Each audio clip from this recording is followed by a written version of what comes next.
Well, first off, this exists. It's not a joke or a parody, but an honest-to-God motion picture that hundreds of people actually created.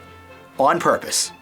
Originally intended for theatrical release in North America, New Line Cinema was so demoralized by early screenings they decided to release it direct-to-video instead, making this $33 million disappointment the most expensive home video ever made, when it was released stateside in July of 1996. In fact, the action comedy film is the only direct-to-video production to be nominated for a Razzie Award. In a weird alternate universe, a tough female police detective is paired with a talking dinosaur to track down the culprit of a mysterious murder of another dinosaur, which they refer to as a dinocide. Upon hearing that EGOT-winning Whoopi Goldberg stars in this train wreck, my immediate reaction was, why?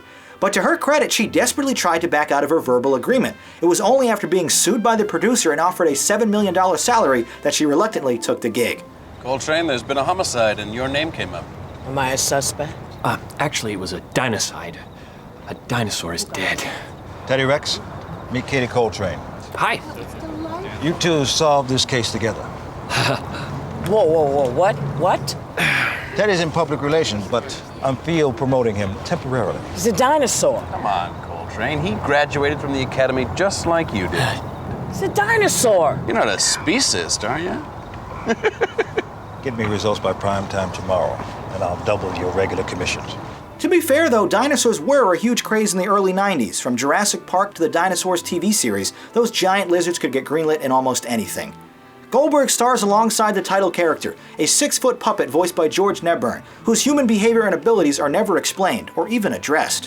While both of their performances are god-awful, they are at least accomplished with a straight face, which is more than I can say about myself when I watch this shameless story. The two go through the typical good cop, bad cop motions while interrogating a lead, resulting in Whoopi balking at Rex's aggressive tactics by shouting, "No, you cannot eat our only suspect!"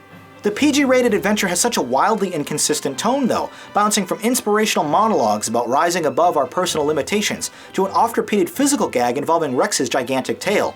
Indeed, while director Jonathan R. Battelle could have used this vehicle as a fascinating analogy for 20th century racism and discrimination, he instead goes for fart jokes in every third scene. One dumb montage has Teddy Rex trying on a variety of goofy outfits via some unexplained teleportation system, reciting distasteful impressions of each, in what quickly becomes the most cringeworthy scene in the entire film.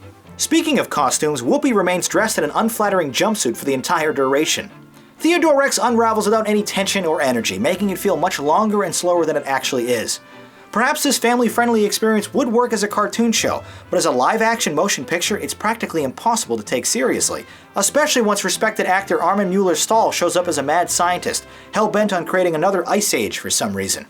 There is in fact a musical score in this movie, created by the prolific, if subpar, Robert Folk, but I was too damn distracted by the nonsense on screen to even notice it. The filming style is pretty bland as well, but it does a decent job showing the bizarre futuristic locations, which are lit up like a light bright theme park. Technically speaking, the movie is competently put together. The audio mix, editing, direction are all passable, which makes it that much harder to understand how this even came to be. Emphasizing some quality moral lessons, this might not be a total waste for younger viewers, but unless you're morbidly curious or 3 years old, save yourself 92 minutes of boredom and avoid this ridiculous farce. Theodore Rex is an embarrassing and unbelievably stupid concept masquerading as a family comedy. I thought it was garbage.